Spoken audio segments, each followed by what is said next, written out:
Hi everyone! How are you today? I'm Agent Lenny. For today's video, ituturo ko sa inyo kung paano ko po nai-encash yung mga credit card limits ng mga client ko. So, kaka-post ko lang naman yun guys. Parang ilang days pa lang naman na nag-i-encash po ako ng credit card using PayPal. Kasi yun yung madali para sa akin. Pero maraming ways para ma-encash po yun.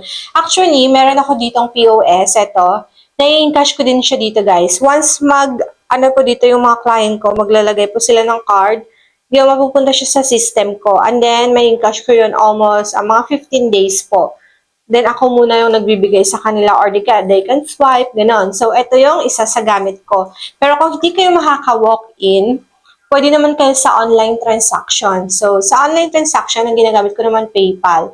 So, para po ma-encash yung inyong mga credit card, hindi ko po kasi siya ma-record sa PayPal. Parang naka-ban yung record ko. I don't know why. Gusto ko sana siyang i-demonstrate sa inyo. Pero ito, intindihin nyo mabuti at i-explain ko naman po sa inyo ng maayos kung paano ko siya na-encash. So, yun guys, sa mga online transaction, yung ginagawa ko is pinapagawa ko muna sila ng PayPal account. Hindi po kasi pwede na ako yung gagawa kasi malalaman ko yung details ng PayPal nyo, malalaman yung CVV, yung account number, name, o di ba pag mabawasan yan, baka masisi din ako. Pero may iba hindi sila marunong gumawa ng PayPal. Yung gusto nila ako mag-link, so medyo mahirap yun guys, kahit tiwala kayo sa akin.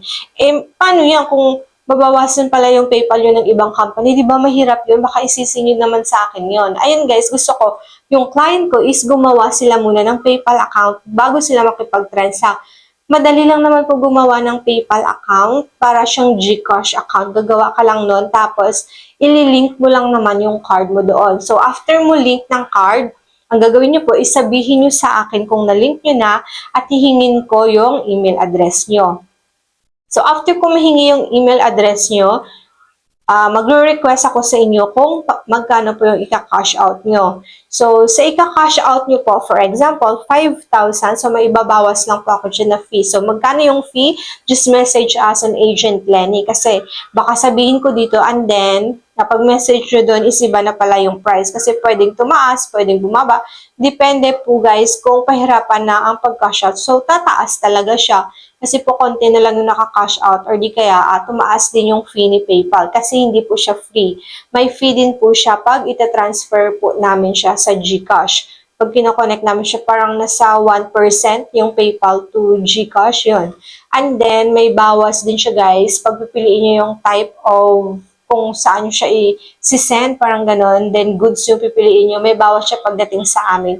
Pero, kung pipiliin nyo yung friends and relatives, wala po siyang bawas.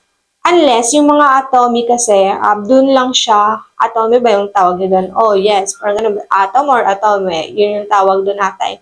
Kasi yung credit card na yun is, dun lang siya available sa goods. Pero pag ipipress po nila yung friends and for family, hindi po siya available guys. Bali, hindi siya matatransfer sa account ko or sa PayPal ko. After po matransfer sa akin, so hintayin nyo lang na itatransfer ko sa inyo through GCash. So, mabilis lang naman yung process ng PayPal na yan.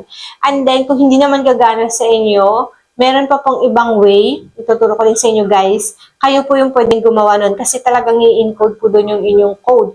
Doon sa Maya, i-click nyo po yung cash in, and then after click the cash in, mag-cash in kayo through your card or credit card. So, lalagay nyo lang po details ng card nyo doon. Parang may 200 fee lang po siya. At saka may limit siya na 10,000 pag mag-cash in po kayo doon. Yun yung isang way. And then, kung hindi pa gagana, meron ding isang way, yung Grab. Pag meron kayong Grab, ililink nyo din po doon. Same lang din process sa Maya, mag-cash in din po kayo at ililink nyo yung credit card nyo. So, pumili na lang kayo doon kung saan po mas madali, mabilis at na-transfer po sa inyo. Pero kung hindi talaga, you can ask, message us para po ako yung mag-transfer using our way. And then, kung maka-walk-in naman kayo sa amin, so okay lang din, you can walk in to us at itatransact ko po yung mga credit cards nyo. So, yun lang naman yung explanation at yun lang kung paano po mag-cash out ngayon ng credit card sa amin. So, marami po kami kina-cash, no? Meron ding namimili yung SPayLater, of course, and then Kwarta. Yung Kwarta na yun, makikita yun siya sa home credit. Ang dami na talaga ngayon, no? And then, meron pa pong, ano pa ba? Bilis. And then, meron pang Ano po bang naka-cash guys? Yung mga Grab wallet o Grab Pay ba yun na hindi po siya transferable, pwede din siya sa amin. And yung iba, hindi ko na po alam kung ano po yung mga pinagka-cash. Yung G-Credit, yung G-Credit also, pwede siya sa amin. As of now, wala pa po kaming G-Give. So, yun lang muna yung mga ini-encash po namin, guys. So, you can message only on Agent Lenny Facebook page para po sa legit transaction. So, that's all. So, that's all for today's video. See you on our next vlog. Goodbye, everyone. Thank you for watching.